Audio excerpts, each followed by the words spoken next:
Bismillahirrahmanirrahim.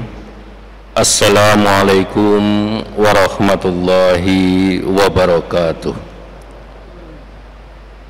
Innal hamdalillah wassalatu wassalamu ala Rasulillah wa ala alihi wa sahbihi wa mawala wala hawla wala quwwata illa billah, amma ba'd.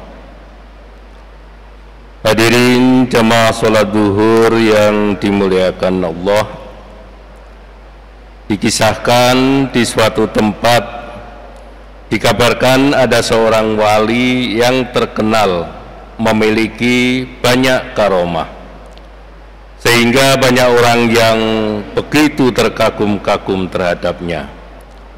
Dan suatu hari seorang laki-laki mengunjungi wali tersebut dan berkata, "Tuanku, engkau sungguh seorang wali yang hebat, bisa berjalan di atas air." Orang tersebut berkata dengan penuh kekaguman kepada sang wali, "Itu bukan apa-apa. Sepotong kayu pun juga bisa mengapung di atas air." Dengan enteng sang wali menjawab, "Tapi engkau juga bisa terbang. Itu juga bukan sesuatu yang luar biasa. Lihatlah burung-burung itu, mereka begitu luas menjelajah angkasa." Tunjuk sang wali ke langit, "Bukankah engkau juga mampu bepergian ke Baitullah dalam semalam?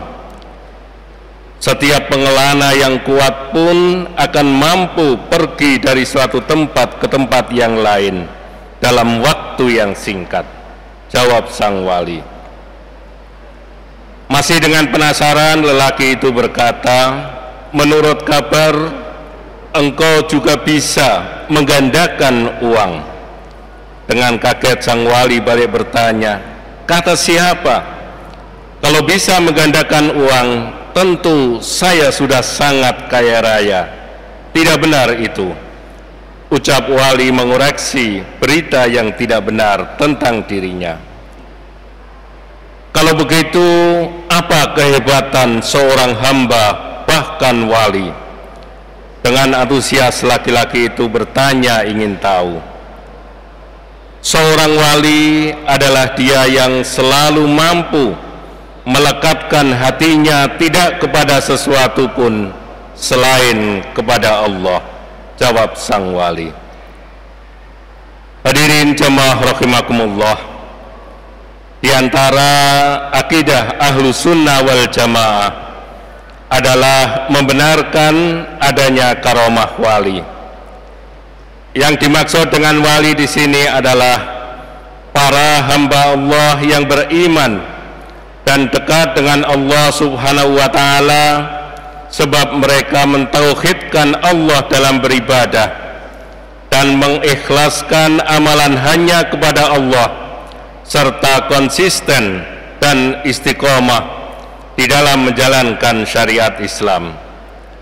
Mereka mendapatkan keutamaan ketenangan hidup sebagaimana firman Allah Subhanahu wa ta'ala, "Ala inna awliya Allah la khawfun alaihim wa lahum yahzanun alladzina amanu wa kanu yattaqun." Ingatlah, sesungguhnya wali-wali Allah itu tidak ada kekhawatiran terhadap mereka dan tidak pula mereka bersedih hati, yaitu orang-orang yang beriman dan mereka selalu bertakwa. Hadirin jamaah rahimakumullah, sedangkan karomah secara bahasa berarti kehormatan atau kemuliaan.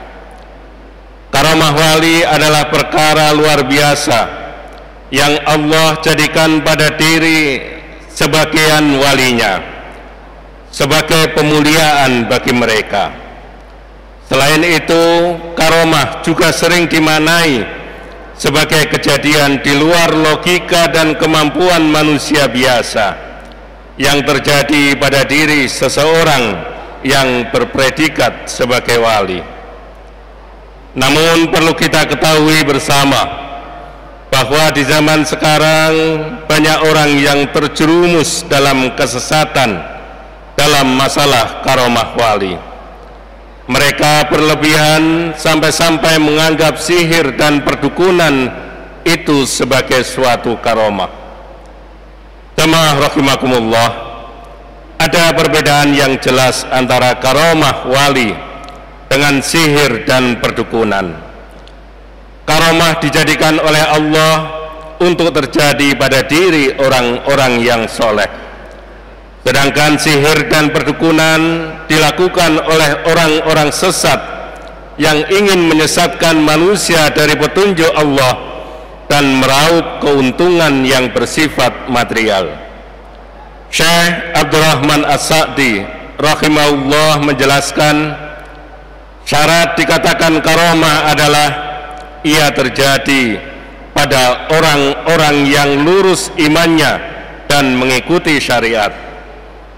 Jika tidak demikian, maka keajaiban yang terjadi padanya adalah dari setan. Hadirin jamaah rahimakumullah, munculnya karomah atau keistimewaan yang diberikan oleh Allah kepada para wali merupakan bentuk pembuktian kebesaran Allah Subhanahu wa ta'ala. Karomah wali ini bersifat muqayyad, yakni tergantung pada kehendak Allah untuk menguatkan mereka dalam menegakkan agama. Bukan karena para wali itu memiliki kuasa terhadap alam semesta. Demikian juga wali Allah mendapatkan karomah tanpa ritual-ritual tertentu, apalagi ada proses pembelajaran ilmu sakti dari wali Allah, dan itu tidak benar. Hadirin jamaah rahimakumullah, namun yang perlu diwaspadai, kita tidak boleh mempersembahkan ibadah kepada para wali karena karomah yang mereka miliki.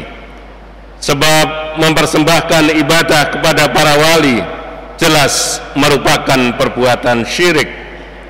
Allah Subhanahu wa ta'ala mengutus Nabi Nuh alaihissalam kepada kaumnya karena mereka hulu, mereka berlebihan di dalam mengkultuskan orang-orang soleh. Karomah adalah anugerah untuk para wali. Meski begitu, karomah bisa pula menjadi ujian dari Allah, lantaran para wali berbeda dengan para nabi. Para wali seakan-akan diuji keimanannya. Mereka menjadi sombong atau semakin beriman dengan adanya karomah tersebut. Hadirin jamaah rahimakumullah, namun demikian perlu ditegaskan bahwa karomah merupakan kehebatan wali.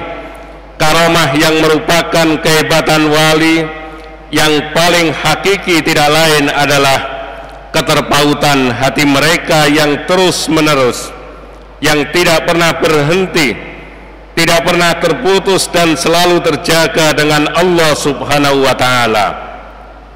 Rasulullah Shallallahu alaihi wasallam pernah bersabda, siapa yang ingin mengetahui kedudukannya di sisi Allah, maka hendaknya dia memperhatikan bagaimana kedudukan Allah di dalam hatinya.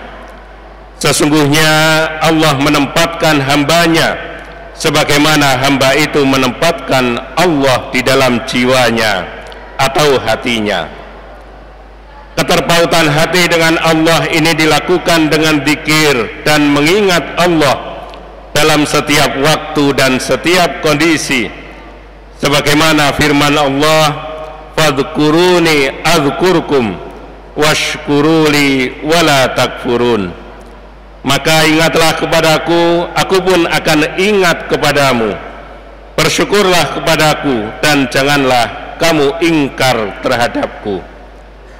Mengingat Allah di sini tidak hanya sekedar ingat saja di dalam pikiran, tetapi bentuk ingat kepada Allah tersebut diungkapkan melalui lisan dengan melafalkan pujian, melalui hati dengan mengingat kekuasaan dan kebijaksanaan Allah, dan melalui fisik dengan mentaati perintah Allah dan memperbanyak ibadah. Orang yang selalu ingat kepada Allah akan selalu berhati-hati supaya dia terhindar dari segala perbuatan maksiat.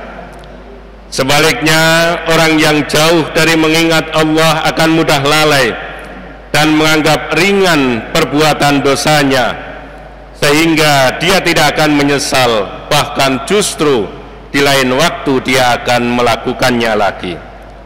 Dan taraf yang paling parah dari orang yang melupakan Tuhan adalah istidraj.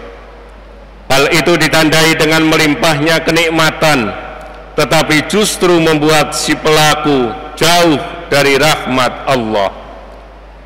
Medium istidraj bisa bermacam-macam, bisa berupa harta, bisa berupa pangkat, jabatan, popularitas, atau tubuh dan wajah yang rupawan. Namun semuanya itu pada hakikatnya bersifat fana. Semuanya akan kembali kepada Sang Pencipta, Allah Subhanahu wa Ta'ala, dan hanya amal soleh yang akan menjadi bekal ketika kita menghadap Allah kelak. Maka doa kita selalu, Allahumma a'inni ala dzikrika wa syukrika wa husni ibadatik. Ya Allah, tolonglah aku agar selalu berzikir dan mengingat-Mu, bersyukur kepadamu, dan memperbagus ibadah terhadap-Mu. Billahi taufiq wal hidayah. Wassalamualaikum warahmatullahi wabarakatuh.